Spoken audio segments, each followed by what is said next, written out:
Nëse zotri Dehari ka dashur kështu në mënyrë autonome dhe pa konsultime tash bllokoj situatën e zgjedhjes së kryetarit të kuvendit, pse s'po pran tash, do të kur komisioni për votim të fshat është duke dështuar që një 20 herë dhe ai prapë po insiston në mënyrë të tillë, është përveç kalkulim politik dhe qëllim për bllokim, nuk ka një emër tjetër. Dhe me këtë ai po dëshiron që ta kursej zonin Haxhi ose subjekti i tij, që mos të hedhet në votim dhe të thuhet që dështoi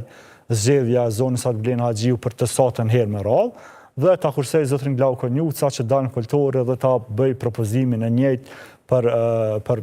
pafundësisht. Nuk ka arsyetim tjetër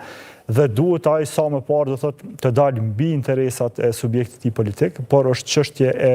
funksionimit demokratik të shtetit Kosovës, institucioneve, dhe mos të vihet prej agjendave partijake ose të jap dorëheqje, thotë që nuk jam për këtë punë dhe nuk detyrohet me zër ta bëj këtë. Deputeti tjetër i dyti, kush do të qoftë që është më i vjetër në moshë, ta bëj kryesimin e kuvendit. Dhe këtu pikërisht është vendosur në rregulloren kur është ndryshuar punës kuvendit, kjo afate prej 4 tetorësh, që të thirrën seancat.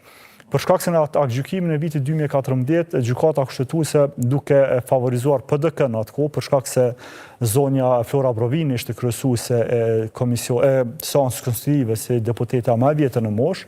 i dha të drejtë që vetëm kryesuesit të ketë të drejtë ta ftojë seancën konstitutive vazhdimin, sipas kur ajo dëshiron ta bëjë, do thotë në atë rast. Dhe kjo është një kompetencë që nuk e ka as kryetari i zgjedhur i kuvendit, e lërë më të jepet një kryesuesi vetëm se ka qelluar të saktë moshës. Dhe për këtë arsye është vendosur në atë komisionin për grupin punues, që të jetë kjo afat për 4 tetorësh, të hiqet ky diskrecion kryesuesit të seancës konstitutive, mos abuzohet me mënyrën e ftesave për kryesues për vazhdim seanca konstitutive, dhe të ftohen, do thotë, në mënyrë thuajse automatike çdo 48 orë, që një mënyrë ose tjetër e shpërfaqet edhe dështimin e kuvendit. Për shkak se rreziku i madh është që kjo të normalizohet. Do të duket si një gjë normale, nuk ftohen seancat, bllokohet kuvendi dhe mundet me muaj të tërë mos ftohen derisa mos të kishte një kompromis politik ndërmjet partive politike, siç ka ndodhur atëherë. Dhe kjo është edhe tendenca e lëvizjeve të vendosur. Ata vetëm propozuan që ky 4 tetorësh i bëhet shumë i shpesht dhe hajde do të propozuan në kuvend që takohen një herë në javë, mandej kishin propozuar një herë në muaj, e kështu do thotë me shtyp pafundësisht dhe sa më pak që të bëhet çështje publike dështimi për konstituimin e kuvendit. Faleminderit shumë zoti Krasniqi. Zoti Miftaraj, shpesh herë kur kemi dilema në interpretime të ndryshme, na i zgjidh ato. Qysh e ke po këtë aktgjykim? Çka janë rrezikët e këtij aktgjykimi edhe çysh mund të interpretohet sa më drejt në mënyrë që me u zbatu edhe mos më i pas dilemat që po i ngrisin tash partitë politike? Po betim se IKD, do të thotë e kemi analizuar aktgjykimin dhe kemi dhënë në përfundim që fatkeqësisht gjykata kushtetuese ka treguar mungesë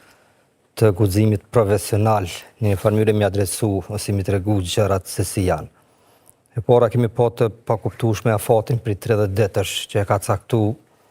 thotë që konstituimi i kuvendit të Kosovës, po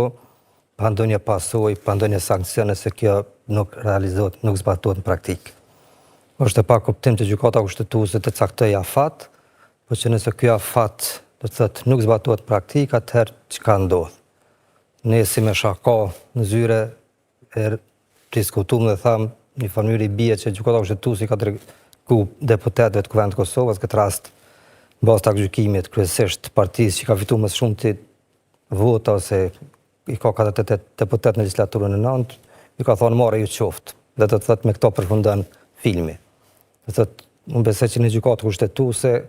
me vetë faktin që ka pranuar kërkesën e AK-s dhe deputetëve tjerë si të pranueshme, ka pranuar që me hi, do thotë, në interpretim temave që besoj kanë qenë 2 pyetje kryesore. E para, thotë, ka qenë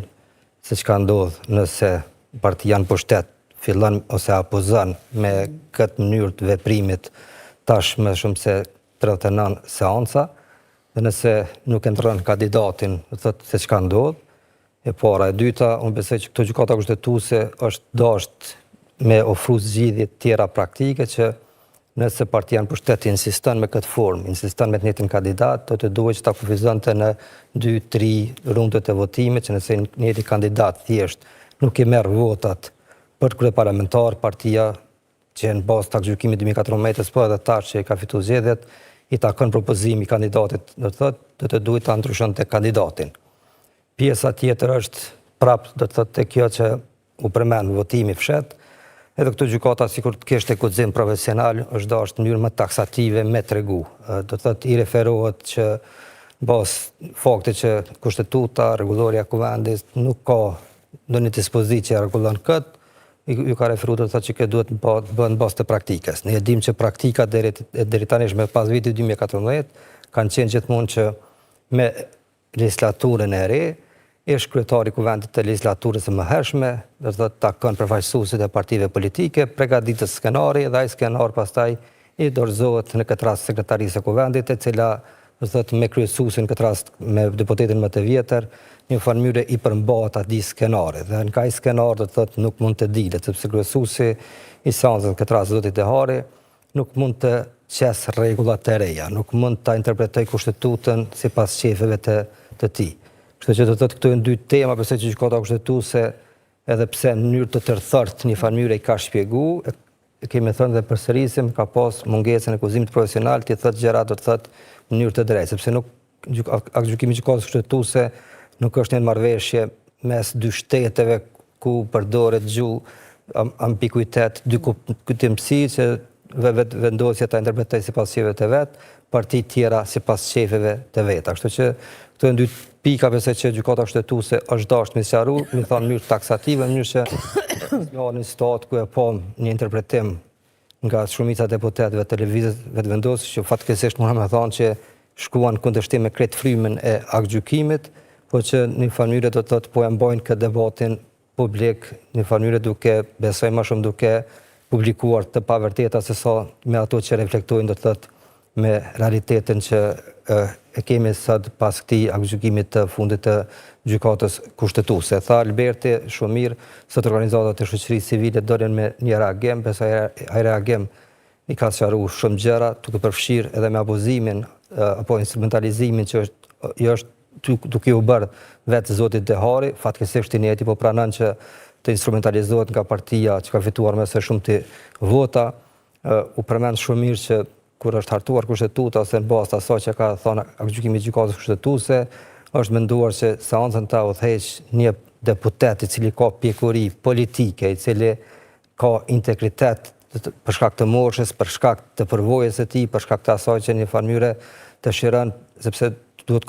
kuptojmë, edhe pse është një seancë solemne, seanca konstituive, do të thotë është një privilegj për deputetin më të vjetër që të jetë emri i tij, ai i cili ka udhëhequr do të thotë konstituimin për shembull të legjislaturës së nëntë.